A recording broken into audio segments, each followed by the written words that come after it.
достар, барыңызға денсаулық. Бүгін 3 январ.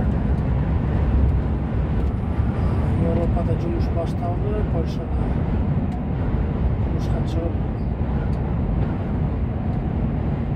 Франция жаққа тартып баратам. Бұйырса, қазір Германияға ортамыз. Францияға Польшадан өткенде Германияны өтіш керек та. Bir başından başka başına Германиядан өтіп шығыш керек. Германияның ұзындығы bir шекарадан başka bir шекараға чейин 900.000 километрдей орта ченінде. Анан бүгін saat 5'te çıktım. Kartçıkanı saldım. 5:30 oldu. Şunda 5:30'da cıldım. Cılgandan başlap kartçıka esepte başladım. Движение пошло. Kartçıkanı salgandan жана молоточка, балкачалар дегендер де бар. Аларды деле бүт эсептей берет. 5:30'dan баштап иши болса кете берет да. Ошондо 5:30'dan баштаганда бүгүн bir суткада 15 saat иштесем болот, полный бүт.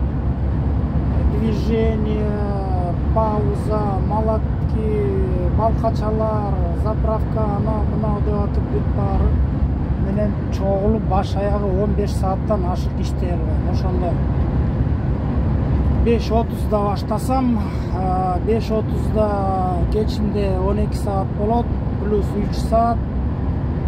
8:30'da токтошум керек экен да. 8:30'дан ашырбай токтошум керек экен да. Болбосо нарушение болуп кетет да. Дневной рабочий сменанын убактын превышение болуп калсам, анан нарушение болот. Ага штраф. Штрафы да кичке эмес. Чоң эле штрафтар рабочий сменаны көбүрөөк ашырып айдап койсун.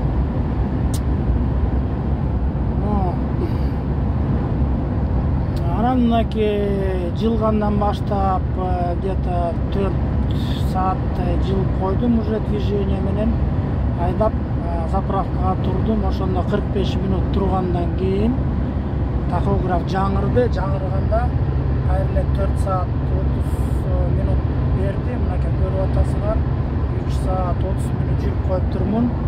Ошондо мынакей 3 saat 30 minut жүрүп коюп турмун. Ошондо 1 saatim var da жүрсөм болот азыр.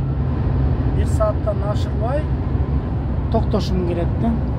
Ошондо где-то 4 saat болгондо эле парковка издеп эле тура берсем болот. Бирок бүгүн трасса бош, көрүп аткандар машиналар аз чыкты, жаңы жылдан кийин эс алгандар бар. Ошон үчүн парковкалар бош эле дейм, 4 saat 15, 4 saat 20 minutка чейин тартса болот да движение. Бош парковка чыкса ошо туруп кайра 45 minut туруп коюш керек да. Кайра 4 saat 30 minutта алып туруп анан кайра чыгыш керек. Мынакей приборду көрсөңөр, көрүп атасыңар, тахограф иштеп атат, дегенекей көрсөтүп атат. Канча жүрдү, канча калды деп. Тахографтан тышкары берде силер көрүп аткандай мынакей навигатор иштеп атат. Трассаны көрсөтүп атат, кайсы жол менен барасыңар, кайсы жолго бурасыңар деп үстүндө көрсөтүп турат. 176 kilometrden кейін солға буруп кетесиңер депчи. Кечке чейин жүрүп 8'ge чейин, примерно 8'ge чейин айдап, 8'de парковкага турабыз, буюрса турам. Узун суточный пауза 11 saat, ошону 11 saat эс алып туруп, анан кайра эле бияктан тахографтан страна дегенди ачыш керек да. Эми ошо кайсы өлкөдө турасыңар ошону ачыш керек. Кайра Германия деп туруп бүгүн жабам, эртең менен Германия деп ачып туруп анан кийин жабам. Вот кыскача ушинтип иштеп атабыз. Буюрса бияка Европага келип иштейин деген туугандар болсо, жумушту мындай ушул ролик менен эле бир чети көрүп алсаңар болот, кандай болот депчи.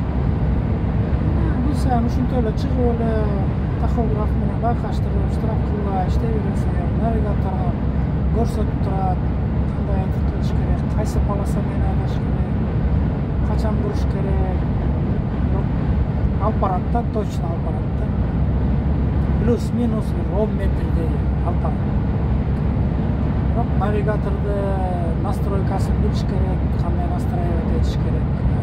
Бирде өзү сбиваться этип эметип калат. Анан майра настройкасын настройка кылып коюш керек. Бирде сбиваться этип калса туура эмес иштеп калат. Туура эмес көрсөтүп калат, кайра деп бирдеме деп айта берет. Машаланып кетти. Ошон үчүн навигатор менен иштегенде да аны да билиш керек. Буюрса ушундай кыска роликтер менен акырын билип көрүп аласыңар. Бишкекте болсоңар, Кыргызстанда болсоңар, ошол жактан көрүп эле анча-мынча мындай эме болот да, силерге представление болот да, кандай Европада дальний болуп иштейт. Эч кыйынчылыгы жок, иштей бересиңер, үйрөнүп аласыңар. Бир күн, 2 күн вожденияга, бир күн, 2 күн ушу жолдору кенен, чийилген, знактары чоң-чоң. Франциянын знактары 3 эсе чоң болуш керек, Бишкектики. Анан калгандарын тахограф көп болсо бир ай, 2 ай аны түшүнүп каласыңар. Тахографтын көрсөтөт.